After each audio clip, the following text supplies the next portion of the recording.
reunidos em torno dos nossos pastores, nós iremos a ti.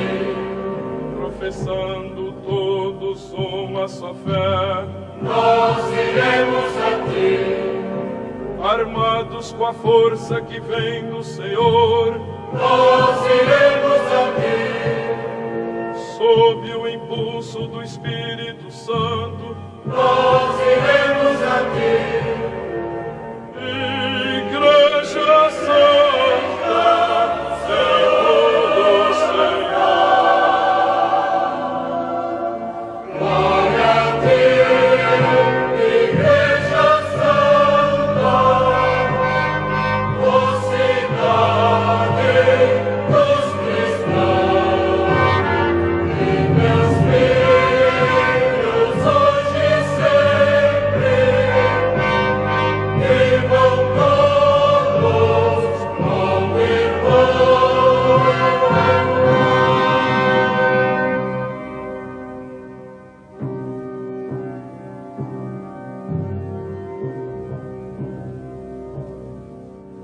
De nossas fazendas e nossas cidades, Nós iremos a ti. de nossas montanhas e nossas baixadas, Nós iremos a ti. de nossas cabanas e pobres favelas, Nós iremos a ti. de nossas escolas e nosso trabalho, Nós iremos a ti. Igreja Santa, Senhor do Senhor. Glória a ti, Igreja Santa, mocidade dos cristãos, e meus filhos hoje e sempre, vivam todos como irmãos.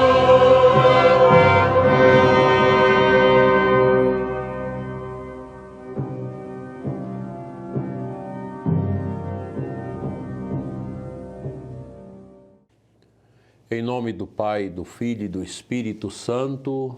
Amém. Tudo bem, Otávio? Tudo bem, então daí sua bênção? Deus te abençoa.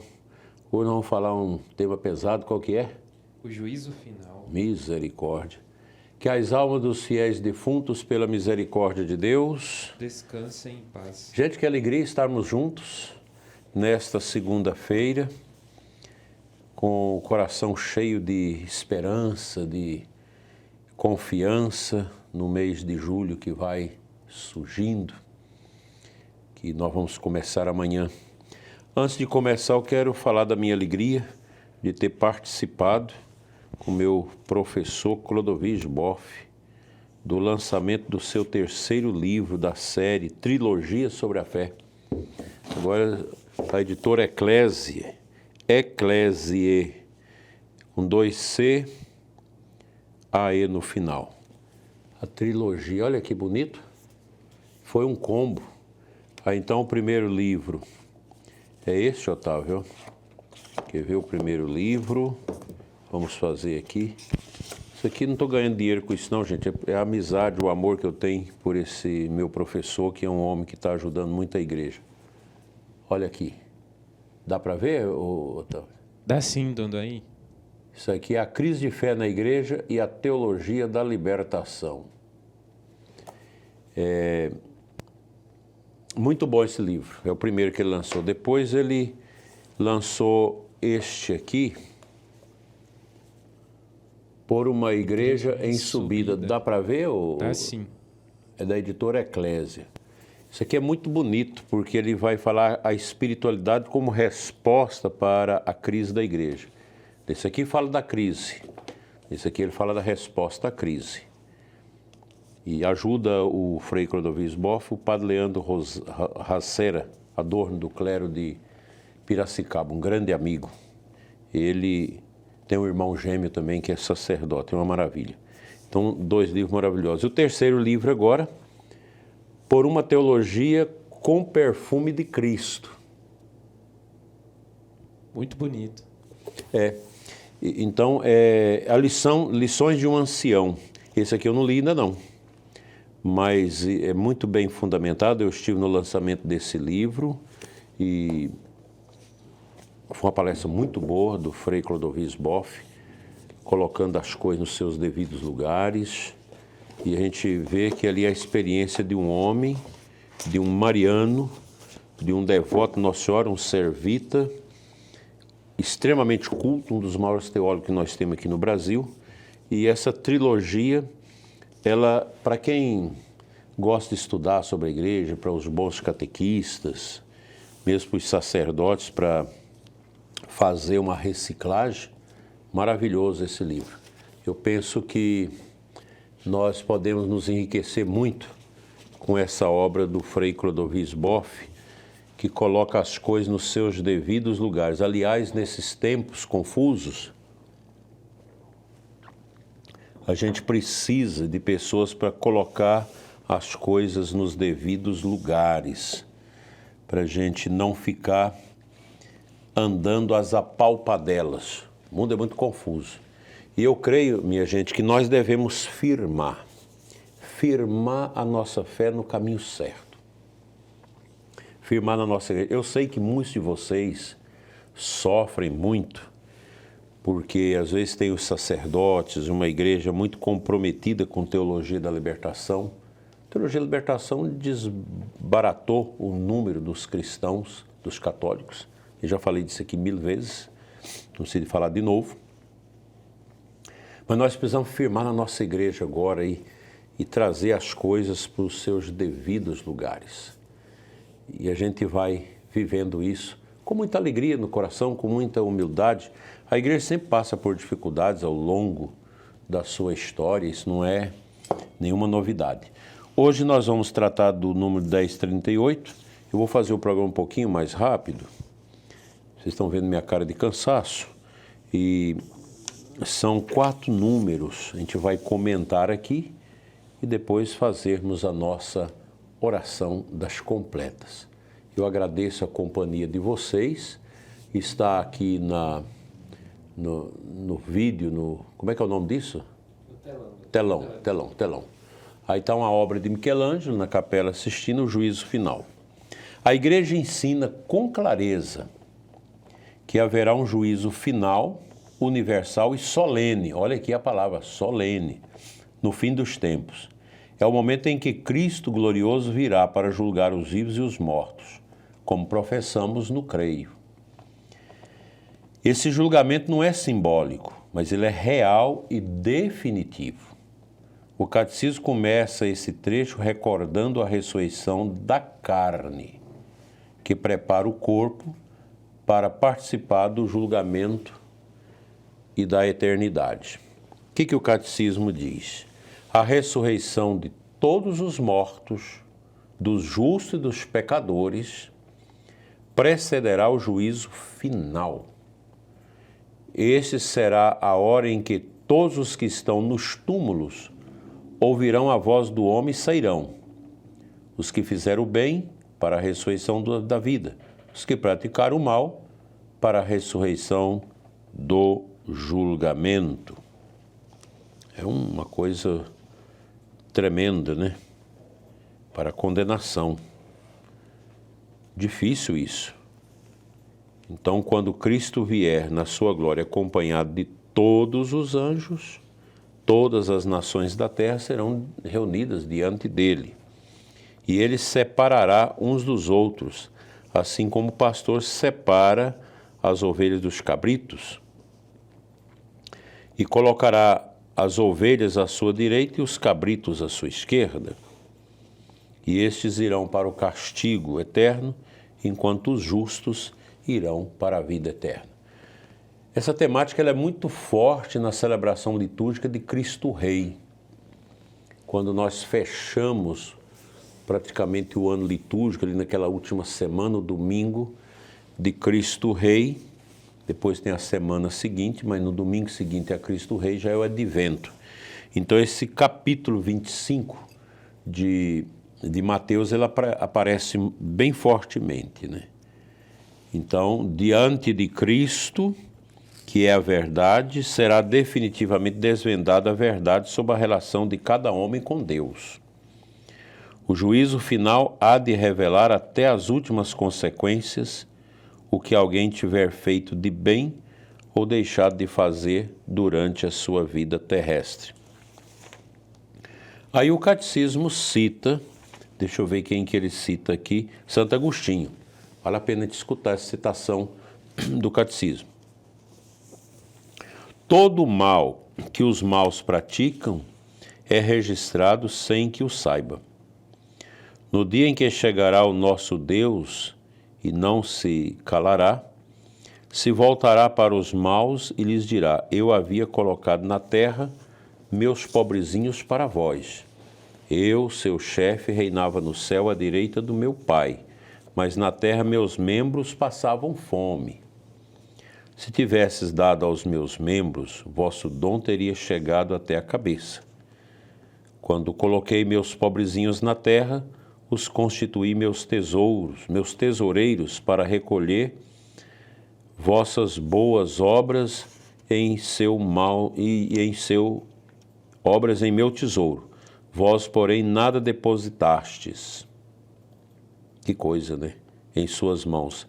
Razão porque nada possuís junto de mim. Então nós temos aqui essa palavra dura de Santo Agostinho em cima do Evangelho, na Igreja Cristo Rei aqui de Formosa.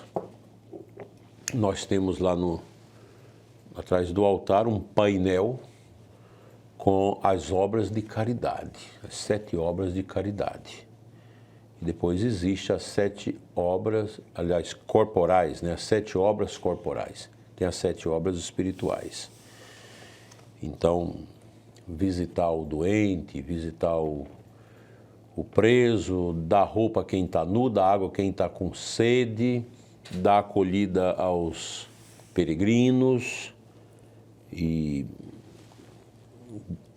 matar a fome de quem está com fome, etc. São as virtudes, as obras de caridade corporais.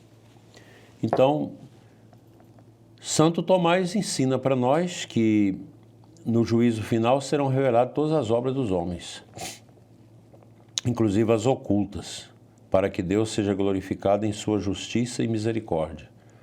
Ninguém vai para o inferno que Deus quer. É bom saber disso. Porque o inferno atende a misericórdia, a justiça. Porque se uma pessoa, de fato, não quer ir para o céu, tudo bem. Deus vai respeitar. Santo Agostinho, na Cidade de Deus, ele afirma que o julgamento será público e solene, porque convém que os ímpios vejam a glória dos justos e os justos vejam a justiça de Deus contra os ímpios. É interessante que tem o Salmo 1 da Bíblia, ele fala para a gente não invejar o ímpio. Essa semana mesmo, uma pessoa partilhava comigo que as coisas dela, da família, nunca dá certo. É sempre aquele atraso, aquela dificuldade, pobreza, etc. E que as pessoas ímpias que não vão à igreja, não rezam, etc., sempre estão muito bem situadas, bem localizadas e conseguem as coisas, enquanto que ela não consegue. A gente tem que ter humildade para aceitar as provações, mas nunca nós devemos ter essa bobagem de querer invejar o ímpio. Não. E nesse número 1039, é diante de Cristo que é a verdade, que será definitivamente posta a nu a verdade da relação de cada homem diante de Deus. É um momento tremendo, porque o ser da pessoa será manifesto. Tudo que você fez de claro e obscuro, da surdina, tudo vem à tona, né? Não tem como. Deus vai colocar a verdade de cada homem a público. É por isso que o juízo final será também um julgamento sobre o amor. O próprio Senhor julgará dizendo: tive fome e me deste de comer. Ou não destes? Ah, Senhor, mas quando foi que tivemos com fome, nu, com sede, preso, doente, peregrino? Quando? Aí Jesus vai falar no capítulo 25 de Mateus, que é muito claro isso, né? São Leão Magno, o primeiro Papa Leão, século V, dizia: neste tribunal não haverá advogados. Olha que coisa impressionante. Nesse tribunal do juízo final não haverá advogados, nem defesas retóricas.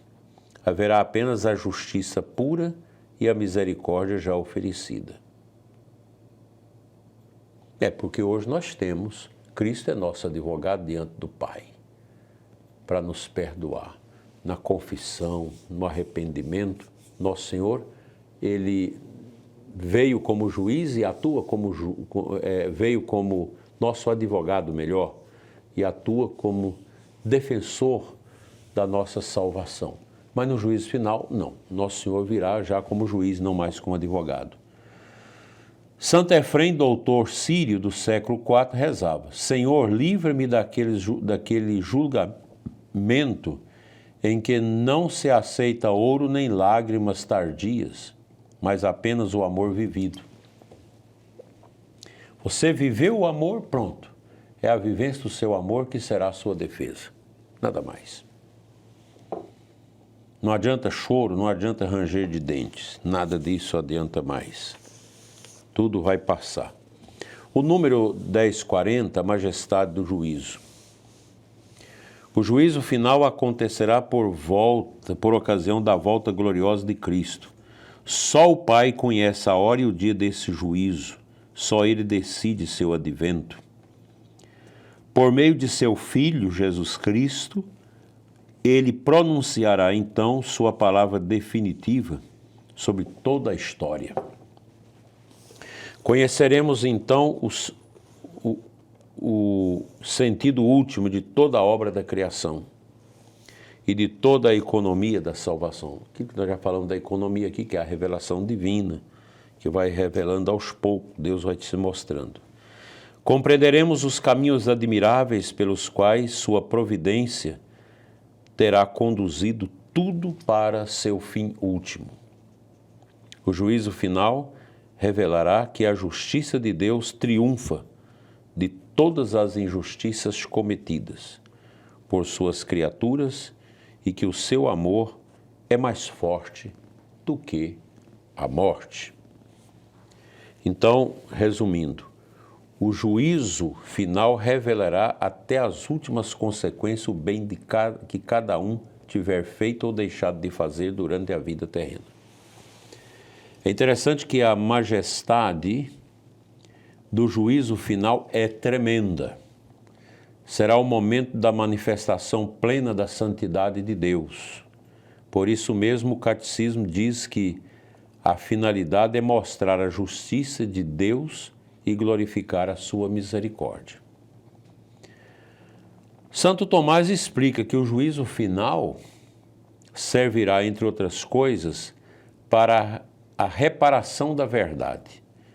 Os santos perseguidos serão exaltados diante dos perseguidores, e os injustos que aparentavam santidade serão desmascarados. Tudo por amor à justiça e à verdade. Você veja esses hoje que estão perseguindo aí, metendo na cadeia gente de todo jeito, sem o devido processo de defesa, condenando, rasgando a Constituição, fazendo tanta coisa. Isso aí não ficará de graça. Chegará o tempo. Ah, mas ele não era católico. Exatamente. Católicos, não católicos, todo mundo. O juízo final é para todo mundo. Muçulmano, tudo vai passar. Judeus, tudo. A verdade será exposta ali, clara e distintamente. Você talvez pergunte, mas como isso vai acontecer? Nós cremos. Isso basta. Eu creio perfeitamente nesse ensinamento da igreja, creio e sei que isso vai acontecer. E nós devemos, como bons católicos, como bons cristãos que queremos ser, fazer todo o possível para agradar a Deus com as boas obras, para que no final da nossa vida nós não sejamos confundidos. Este número nos convida a viver com consciência do eterno, com a consciência do eterno. Como dizia São João Crisóstomo, no século IV, quem pensa no juízo final não peca facilmente. E Santa Teresa de Jesus, século XVI, advertia suas filhas: vivamos como quem será julgado por aquele que é o próprio amor e que ama, mas também exige fidelidade. Então quem vai nos julgar é o amor, é a caridade. A caridade é inseparável da justiça. A caridade e a justiça produz a paz. É bonito pensar nisso. O número 1041, o último número da nossa meditação, a mensagem do juízo final é apenas a conversão enquanto Deus dá aos homens o momento favorável, o dia da salvação. O juízo final inspira o santo amor de Deus, compromete com a justiça do reino de Deus, anuncia a ditosa esperança. Esperança o quê? Da volta de Cristo. Quando ele vier naquele dia para ser glorificado nos seus santos e para ser admirado em todos os que tiverem acreditado. Então, a mensagem do juízo final é um apelo à conversão enquanto Deus dá aos homens o tempo favorável, o dia da salvação. A gente tem que fazer jus desse tempo favorável que Deus nos concede para nós prepararmos a nossa salvação. Este número tem um tom pastoral urgente. O juízo final não é para gerar medo paralisante, mas sim para provocar conversão, decisão e vigilância. Não é para, eu tenho medo, eu tenho pavor. Não, seja vigilante, seja amoroso, seja convertido. O tempo presente é graça, mas um dia virá o fim. Omnia transeunte, tudo passa. Nós caminhamos para o fim. Isso não é para nos instigar sofrimento. Qual a diferença da visão católica para a visão protestante do juízo final? A doutrina católica crê no juízo particular logo após a morte e no juízo final, no final dos tempos, com a ressurreição da carne, recompensa dos justos e condenação eterna dos ímpios, como afirma o próprio catecismo. Os protestantes tradicionais, por outro lado, negam o juízo particular e interpretam o juízo final muitas vezes em chaves simbólicas. Alguns grupos evangélicos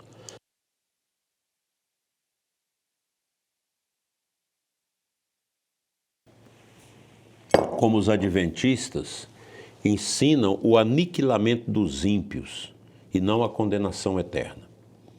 Outros creem em um milênio prévio ao juízo, o que não é doutrina católica. A fé católica é firme, o juízo segue-se ao destino eterno e o inferno não é uma metáfora, mas uma possibilidade real, ainda que indesejada por Deus. Então, a gente tem que ter sempre presente que a Igreja Católica tem a sua doutrina, que nem sempre confere com aquilo que é o pensamento da teologia protestante. Porque, aliás, o protestantismo tem muitas vertentes e esse negócio de dizer, a Igreja Católica, a Igreja Protestante, toda religião é boa, toda religião é certa, isso não é verdade. Extra ecclesia nulla salus. A verdade a Igreja tem, porque a Igreja foi querida, desejada e instituída pelo seu divino fundador. O protestantismo veio aí 1500 anos depois. A gente respeita, tudo bem, mas a gente precisa ter essa autoestima, que a nossa igreja é correta. Por isso que precisamos ler, precisamos estudar. A doutrina católica ela é muito vasta e bela. E você tem a arte, você tem os estudos, você tem os documentos da igreja, tem a tradição da igreja, tem os padres da igreja, tudo isso para dar para nós essa capacidade de compreender o mistério da nossa fé. Conclusão espiritual. A doutrina do juízo final nos obriga a 3 atitudes espirituais permanentes. 3, guarda isso. Vigilância. Estar preparados como as virgens prudentes da palavra de Mateus 25, 1 a 13. Vigilância, vigia. Você não sabe a hora. Segundo ponto, conversão. Não deixar para amanhã o que Deus pede hoje. Eu vou deixar para me converter quando tiver idoso. Eu vou aproveitar a vida da carne, os vícios, o pecado, a prostituição, etc, etc. E depois eu me converto. A gente não pode apostar nisso porque nós somos falíveis, somos contingentes, não somos necessários e a qualquer momento nós podemos morrer. Então a conversão é algo que deve estar muito presente no nosso desejo, na nossa caminhada. E o terceiro ponto, a esperança. Crer que o justo juiz também é o nosso Redentor. Então, vigilância, conversão e esperança.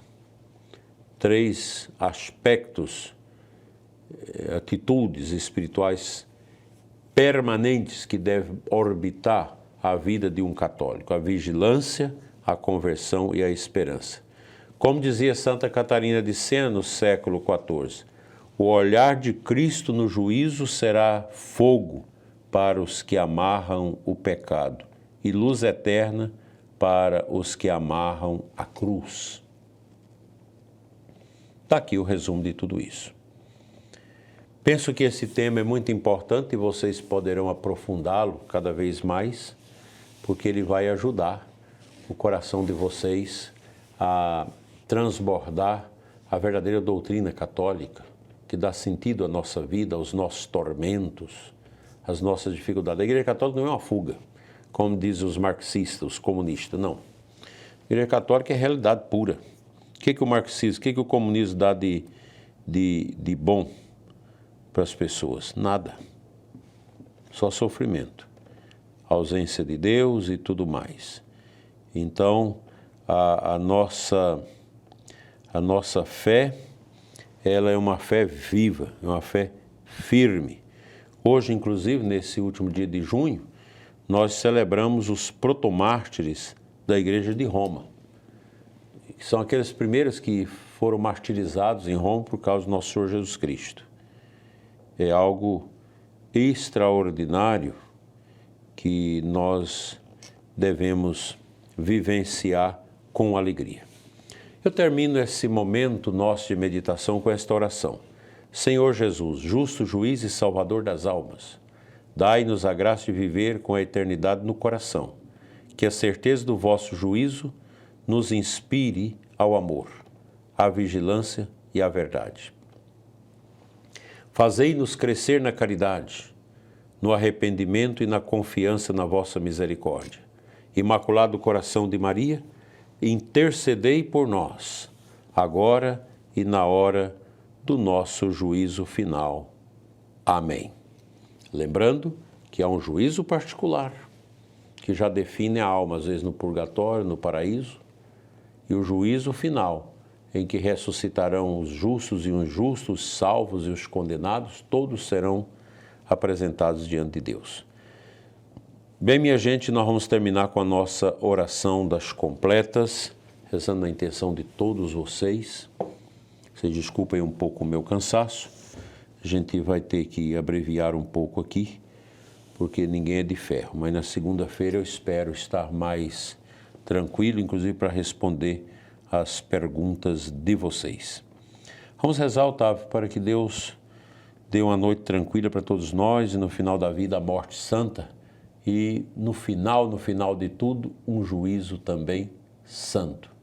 Nesta tela aí nós temos Deus tocando o dedo do homem pecador, do homem desnudado pelo pecado. Vinde, ó Deus, em meu auxílio. Socorrei-me sem demora, Glória ao Pai, ao Filho e ao Espírito Santo. como era no princípio, agora e sempre. Amém. Aleluia. Vamos pedir a Deus perdão dos pecados para preparar bem a nossa oração. Senhor, tem de piedade de nós. Senhor, tem de piedade de nós. Cristo, tem de piedade de nós. Cristo, tem de piedade de nós. Senhor, tem de piedade de nós. Senhor, tem de piedade de nós. Deus Todo-Poderoso, tenha compaixão de nós, perdoe nossos pecados e nos conduz à vida eterna. Amém. O hino todos juntos. Agora que o clarão da luz se apaga, a vós nós imploramos, Criador, com vossa paternal misericórdia, guardai-nos sob a luz do vosso amor. Os nossos corações sonhem convosco, no sono possam eles vos sentir. Cantemos novamente a vossa glória, ao brilho da manhã que vai surgir. Saúde concedei-nos nesta vida, as nossas energias renovai. Da noite a pavorosa escuridão, com vossa claridade iluminai.